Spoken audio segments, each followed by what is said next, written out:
Feel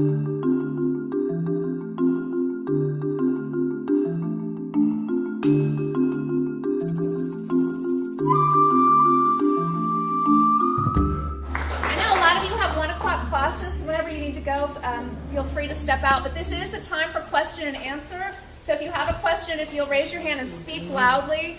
While we're waiting for a question to brew in the room, I want to point out, Bridget's so humble.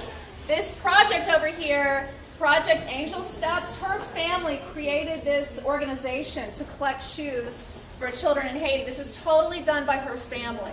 So she's so humble she didn't even share that. But I'm not, so I'm going to yell it out. So I think that deserves its own round of applause.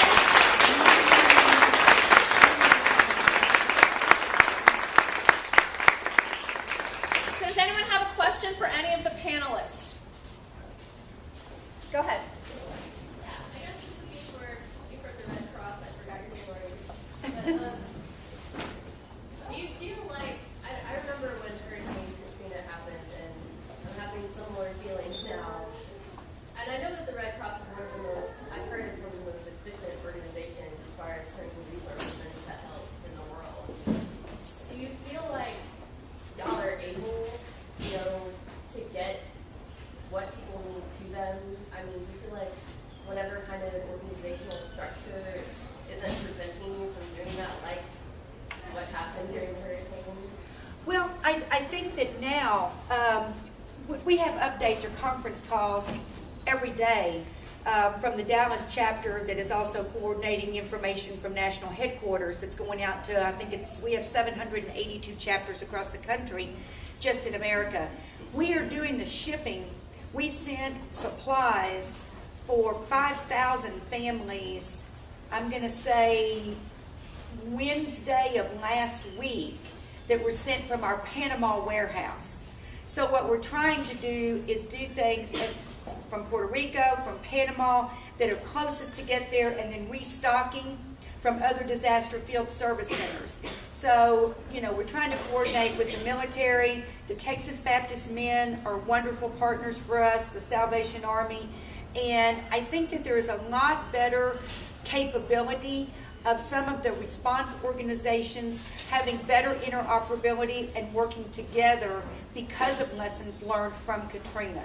So in a disaster, when the response has been possibly some coordination efforts have failed, if we can't come together after that and look at best practices and look at the lessons learned to improve being able to take care of the needs that are driven by the major disasters like this, to try and protect or to try and save as many lives and property as possible, then I think it's a much better coordinated effort, because we have the organizations that we're doing a lot of referring to, because we know that they might be better suited to be in charge and manage that, and then have that kind of from an incident command standpoint.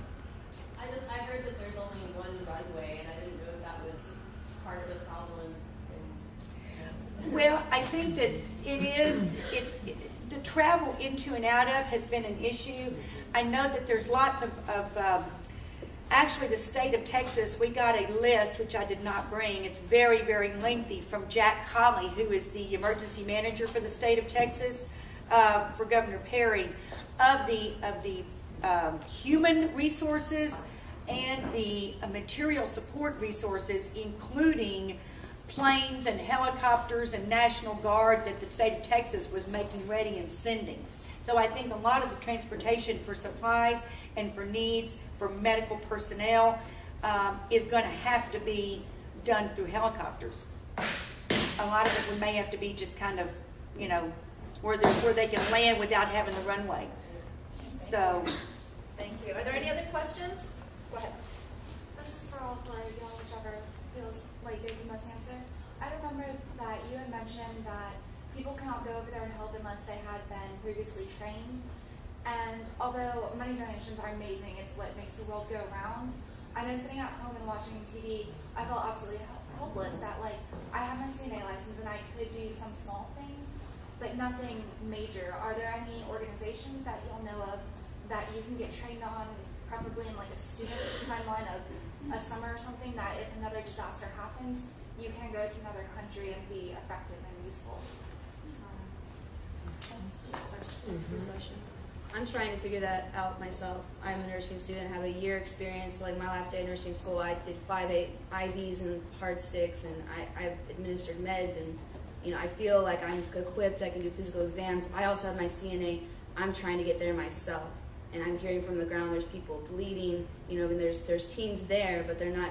They're leaving the city at night and they're going to other places. They're leaving the people in their tents, and it's hard to get to other people that are outside the capital and in Leogon that also need help.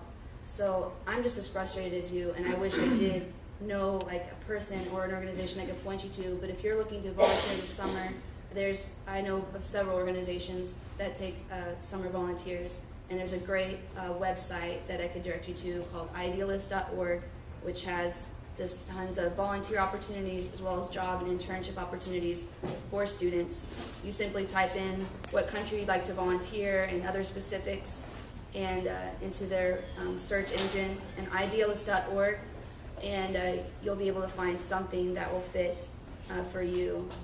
And so I've used that before.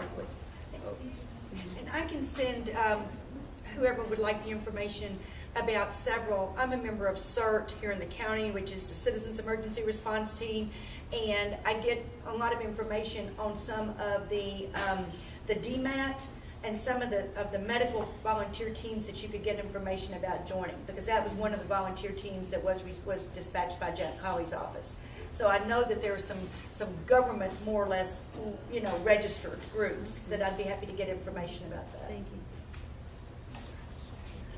Any other questions? This side of the room, come on, no one over here? More questions at all? Kind of pertains to it a little bit. I know that at UTD, what they're actually doing is offering, rather than having your usual spring break, Cancun, Mexico, all that good stuff, what they're basically doing is doing an alternative spring break where people that would like to actually go volunteer, they're not doing Haiti at this particular point, but they're actually doing volunteer for other countries, and they're going to be going to city or places to places. Would TWU be doing something like that? So I don't know if anybody can answer. Erin, do you want to speak to that? Yeah, we do an alternate spring break trip every year. We did one. This year we're going to Albuquerque, Mexico. And so we've been recruiting for that trip for students to go. We still have a couple of slots left, so if you're interested, definitely let me know, and I can give you some more information about it. But we do an alternate spring break. All these things that you guys are mentioning where you're really eager to jump in are so great, and we're right on the verge of launching a new website on the TWU website called Civic Engagement, and it's exactly what you're talking about, and it'll be a place where you can go to look for, like you were saying, you want to do more, you want to be in action, or you want to learn about alternative spring break, and so that will be coming out sometime this semester, so keep your ears and eyes open for that. That'll be a central place you can find these kind of opportunities.